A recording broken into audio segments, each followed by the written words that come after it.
Hi everyone, so I'm back with another pickup video. So this one is actually covering the end of April and the first weekend of May because that includes the CGCC video game swap, which is kind of like the VGCC video game swap, but a little bit scaled down. It took place today actually as I'm recording this over in Cambridge, Ontario. So not that far away from where the VGCC one happened.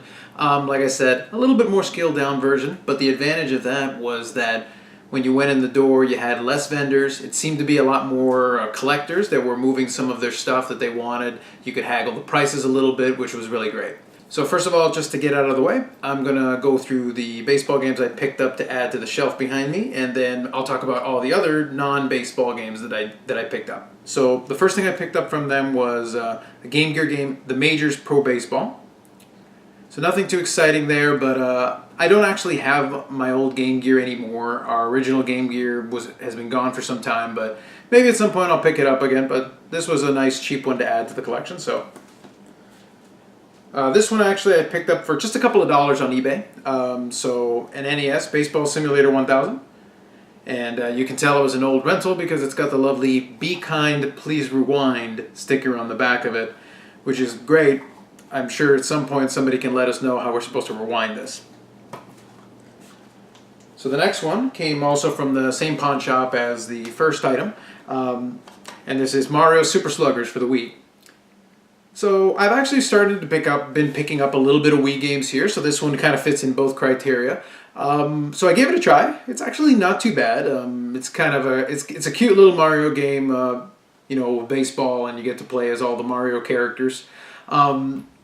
I'm still not really sold on motion controls. At least these ones are reasonably intuitive, but at the same time, I'd rather just be pushing the buttons to make it happen. But I played a game out and hit a walk-off home run, so that wasn't too bad.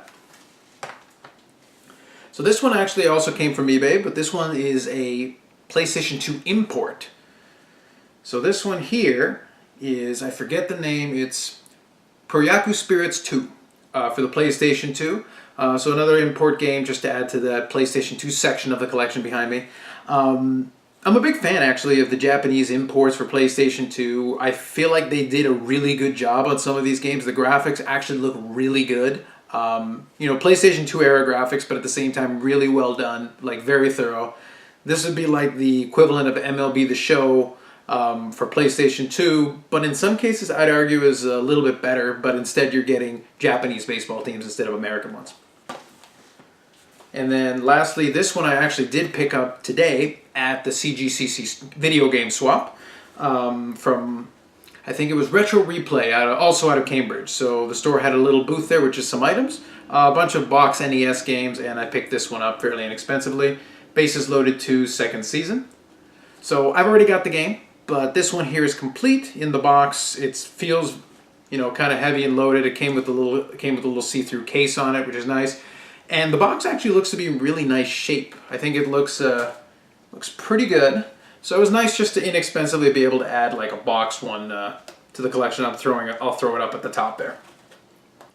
So with that covered, I'm going to talk about the other games that I picked up. So first I'll do a couple of cartridge games, and then I got myself a little stack of some newer stuff as well that I ended up picking up for a couple of systems. So I'll talk about that really quickly. So the good part about basically rebuilding some of the old collection that I used to have is that you can get a lot of common games that you normally would have anyway, but that I still wanted to play and be able to get back. So, nice basic one, Sonic 2 on the Genesis. Picked that up at the pawn shop literally for $1 or $2, so nothing too crazy there. Super Caesar's Palace on the Super Nintendo. I actually really like these little casino games. I remember when I did play some games with emulators, I would actually play these. It was kind of fun to use the save states, and you could rack up a ridiculous amount playing things like roulette, because you could figure out what the number was and then be able to go back and then just put all your money down on the number. But I still like playing games like this on the card. I've actually been to Caesar's Palace now, so it's a little different now that I actually have can experience this compared to what the real-life version was when I was there. And these two actually came from my younger brother, who has quite a collection himself. I'll include a link in the description to his channel. He does video game reviews and he talks about different things that he likes. This one here is actually a Super Famicom version of Super Bowling, which is actually a game that I used to like to play quite a bit. I had the chance to play this on the Super Nintendo a little while ago. He knew I was kind of looking out for a copy, and then he knew that my Super Retro Trio could play Super Famicom, so he was able to get his hands on this one cheap. So it worked perfectly. I'll be able to play this and enjoy it on the machine. And then this one is a classic that I had to have back in my collection. Super Mario Kart on the Super Nintendo. So this will actually come back again, but Super Mario Kart was one of my favorites on the Super Nintendo, so it's nice having a physical copy again. So that's really good. So talking about a couple of the newer games in the stack, so I'm going to take one off the top here and then we'll go from there. So I did want to kind of pick up a couple of games for my PSP. I do use it still, but I have fun with it. So I do like my racing games, so I've got Need for Speed Carbon, Own the City.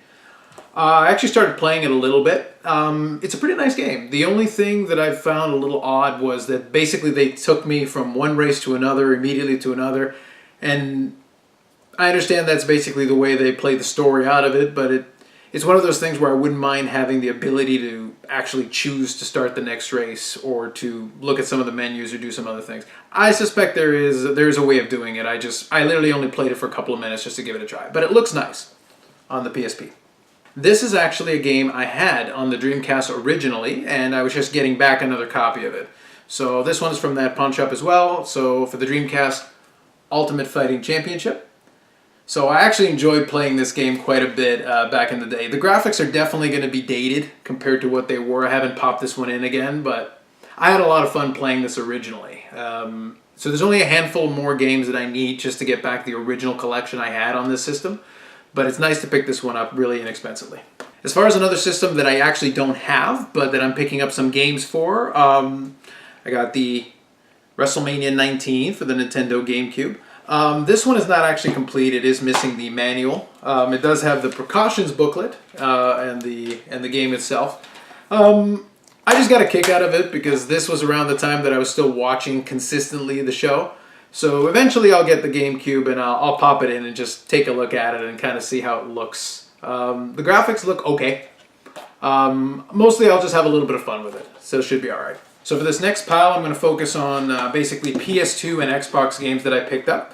A nice little stack of them. Most of these ones came from the CGCC video game swap. I'll note if it's from a different place, but I've been picking up, so I tried a couple of these different ones just to make sure they were working. So this was one of the early first ones I put in, and it's a good thing that I have good willpower because honestly, as soon as I started playing the game, I would have kept playing. Burnout Revenge for the PlayStation 2. So this is actually one of my favorite series that I've been playing. I've actually been playing a lot of Burnout Paradise on the PS3, but this one here is actually really fun. Like right off the bat, they don't mince any words about it. Immediately you're going straight into it. I just want you to crash into as many cars as humanly possible, which was a lot of fun right off the bat. So also from the swap, this one was one of a couple of different collections that I managed to pick up. It seemed to be kind of a thing I was into looking as I looked around through the tables. Midway Arcade Treasures 2 for PlayStation 2. So this one here, because it's Midway, it's got a lot of different different arcade versions of games. But specifically being Midway, you've got Mortal Kombat 2, Mortal Kombat 3, Gauntlet 2, Spy Hunter 2. Most of my interest focused on Mortal Kombat 2 and Mortal Kombat 3, which is one of my favorite series. But also, I did actually have a little bit of fun playing Rampage World Tour on this. Kind of a fun game, but there's some nice ones from this arcade collection. So a couple of these are actually in basically blank cases because they came loose. This one here, I picked up also at the pawn shop that I have near my house. One of the advantages is since I have a good relationship with the people that work there, one of the things I get a chance to do sometimes is I can ask them to look into the binder. The binder for them is actually, as they buy collections and things, they get a lot of games that are in cases like these that they basically put on the shelf for everybody to purchase. But whenever they sell systems, a lot of systems also, when they come with loose discs. So they really don't sell the loose discs. They usually will just include them with systems. So in this case, I just asked if I could look in and see if I could find anything that might be worthwhile, and they let me buy a couple of them straight out of the binder. So this is one of them. Again, following kind of the theme from a moment ago, for the PS3 Mortal Kombat Complete Edition. This is the greatest hits version. So it doesn't have a case, obviously. I went and I put this in the case myself. But since it was just sitting loose, they let me have it, along with another game that I'll talk about in a second. So for that one, they charged me a whole $1. So I can't complain about that. So through the magic of editing, I actually went and listened to this part when I talked about these two games. And for some reason, I completely lost the audio on it. So I'm not gonna repeat everything I said about them. I'll just talk about them really quick, and then we'll go on to the rest of the pickups. So from the Xbox, I got this at the CGCC, Capcom Classics Collection. So this is actually a really nice collection. It's got a couple of iterations of Street Fighter. It's got 1942. I'm just looking on the back here a little bit. Ghosts and Goblins, which is great. Final Fight was a lot of fun playing on this. So that's a nice little collection there. Also on the Xbox, and it is missing the original Xbox case, so I will get that at some point. Crazy Taxi 3, High Roller. Big fan of the series, but this is actually the first physical one that I've owned. I'm hoping at some point I'm going to get probably number 1 or number 2. I'd love to get them on the Dreamcast, but having this version on Xbox, I got a chance to play it a little bit. It's a lot of fun for sure. So this next one is actually another one of the collection ones that I was talking about. This is Tecmo Classic Arcade. Now this one, I don't regret buying it because I got a good deal on it, but at the same time, this is a case of what happens when I don't have enough sleep and then go to a video game swap. When I picked it up, I read it was a Tecmo collection. I read that it came with Tecmo Bowl, which it shows right on the front and on the back. And so I thought, well, it's not Tecmo Super Bowl, but it'd be kind of cool to play the game. Even though I stared straight at the front of it, I didn't read that it was Classic Arcade. It's the arcade version of Tecmo Bowl, which is actually still a good-looking game and kind of fun, but it's very different from the NES version. So it is a little bit different from what I was expecting originally. I don't regret it because the price was fine, but that's what happens when you don't get enough sleep. So the next one is another collection one. This one is one that lets me kind of go back and play some old games less expensively. So Mega Man Anniversary Collection for the Xbox. So this is nice because it does have all the original Mega Man games, I believe through 8, and then I think some other games are unlockable in the actual game itself. So I actually put it in and I put on Mega Man 2, and then died almost immediately. Which reminds me how difficult Mega Man 2 actually is if you haven't even played it in probably 15 years. But it was cool to be able to get my hands on this one, and it was I bought it for $10, so I was actually pretty happy with what I got here. So the last one here actually came also from the binder, from that pawn shop near my house. It follows through with the series that I was talking about. It is Burnout 3 Takedown. So this was actually a free toss-in. This was a free disc, and they threw that in because the disc itself is actually really scratched up. So I don't know if you can make that out with the light, we'll see. But it actually doesn't play. So I'm gonna have to see if I can get the disc reconditioned to see if it's still playable. But it was a free toss-in, so worst case, I don't have the game, and if I do, well, then I got it for free. Alright, and for the last section, I just have a couple of Wii and Wii U games, so I'll go over that last little bit. So this one here, actually, I picked up at an EB Games. It's not a title that I see all the time. I'm not sure how common or uncommon it is, but I like the series, so I thought I'd give it at least a shot. Mortal Kombat Armageddon on the Wii. So I had a chance to put it in and give it a try. It looks okay. It's not too bad, but as is the case with anything related to the Wii, as soon as we introduced the motion controls, I wasn't too keen on the way that they want you to use the Wii mode, and then to do some of the special moves, you would hit the button, I think the B button for the trigger, and then move it around or do this, and it got to be really annoying. So even in practice, when I was trying to do certain things, as intuitive as they claimed it was, and there's a little video related to that they put onto the disc. As intuitive as they say it is, it doesn't really feel that intuitive for me. But I guess it's because in my mind I'm thinking that I want to be pushing buttons or doing a sequence back, forward, up, down, or doing some sequence of buttons to make it happen instead of moving the controller around. So it's cool. I like having it in the collection anyway. The case actually looks kind of neat with the foil. I'll hang on to it because I like the series, but I'm probably not going to play this one too much. Resident Evil: The Umbrella Chronicles. So I popped it in to give it a try, and it plays pretty good. It's an on-rails shooter to go along with, take advantage of the, for me, the strength of the Wiimote that I talked about before. So that's really cool. This one I picked up at also the pawn shop there. I got a pretty decent price on it. It's a fairly new game. Ninja Gaiden 3 Razor's Edge on the Wii U. Now, I hadn't tried the game, and I didn't know what to expect with it, but it looked at least interesting potentially. And, your mileage may vary, but I actually had a lot of fun with this, and I've actually kept this near the Wii U the last little while. I'm slowly playing through it. I actually really like... it feels like, an old-style beat-em-up. Really, what it is that as, Ryu the ninja, you're going around and you're fighting all these enemies, and it's set up in such a way where I'm not actually traditionally very good at these kinds of games, but the difficulty settings, if you set it on the lightest difficulty, you probably won't have any trouble at all going through it. The last one, it comes in a generic case, so this is one more that came from that binder of loose discs. And this one here is kind of the prize of the lot when it comes to the games.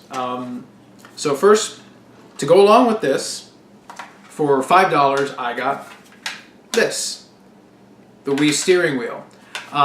So that kind of gives you a hint as to what this game is. So this one was sitting in the binder, and I picked it up, and to go along with the Mortal Kombat PS3 game that I picked up, I grabbed this one. And I asked them, the disc was actually in pretty good shape, so I asked them, what they wanted for it. So you've got Mario Kart Wii.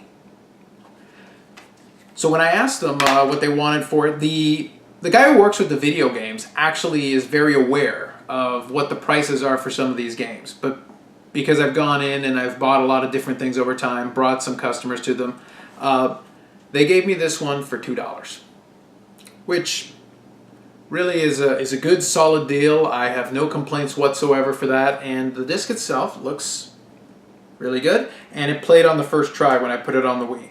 So I was able to try it right away with the steering wheel. So I have the steering wheel, I have the disc. The only thing I don't have is the case or the manual, but probably at some point I'll get my hands on them and I'll be able to just kind of complete the whole thing. So really good deal, $7 for both. I couldn't complain whatsoever. So that's it for the games. There was one more thing that I picked up at the swap, and it was something that I'm really happy with. So last time around, I was actually in line to buy one of these, and that's when I had the issue with someone in Kijiji where they kind of flaked out on me. But in the swap, I was able to get it for the exact same price, Sega Saturn. So I'm actually really happy. The seller was a great guy at the swap, so we were able to cut a deal right away. His price was more than fair. I didn't really have to negotiate, so I got it for $60. It comes with the controller, it comes with all the cables, and he even threw in some of the discs that I think were packed in the box, some of those sampler discs or whatever they were. It was a little dusty, so I cleaned it off. I threw it up on the TV, connected it right away, and I was able to try it. Fired up right on the first try, and I was able to play some of my Saturn games that I had behind me. So just as a little note, since I bring this one up, I did want to mention one thing, kind of a thank you. So I'm going to turn around and kind of explain, because it pertains directly to the Saturn. So this is a game I had shown in a previous pickup video that I had gotten. I'm going to see if I can find the picture that I took of it. The thing with this disc was that the game itself, the case is in good shape and all that, and it comes with everything, the manual, and it's even got the little foam insert. The thing was that the disc originally had a bunch of magic marker on it. covering up all the front. So Canadian Retro here on YouTube actually was nice enough. He saw my video and he was nice enough to post a comment with a video talking about how he was able to successfully remove it on his. So I'll include in the description a link to that video that he so graciously offered, so I was able to take a quick peek at it. I don't think it was a very long video, so certainly check it out. But hopefully I put the picture somewhere, but in comparison to that, you can see what it looks like now. So it actually looks pretty much completely gone. It looks clean. There's still remnants down here of a little bit, but I think if I go over it again a little more, I should be able to get rid of it. But the disc looks completely presentable compared to where it was, so that's really great. If I'm able to get the last bit of it off, I basically have it complete now, and it looks a lot better, and it's going back into the collection. So thank you very much, Canadian Retro, and I will leave that link in the description. Much appreciation. If you're interested in seeing what I did to remove it, it's in the video, and it only takes a couple of minutes, and you'll get everything you need. So one more time through the magic of editing, apparently the audio cut out for me at the end. So all I said basically is, so that's my pickup video. Definitely like, subscribe, and comment. One more time, I'd like to thank Canadian Retro for his help with one of the games back there. And if you have any thoughts on any of the games I showed, or maybe the system, I'd love to hear about it, and thanks very much for watching.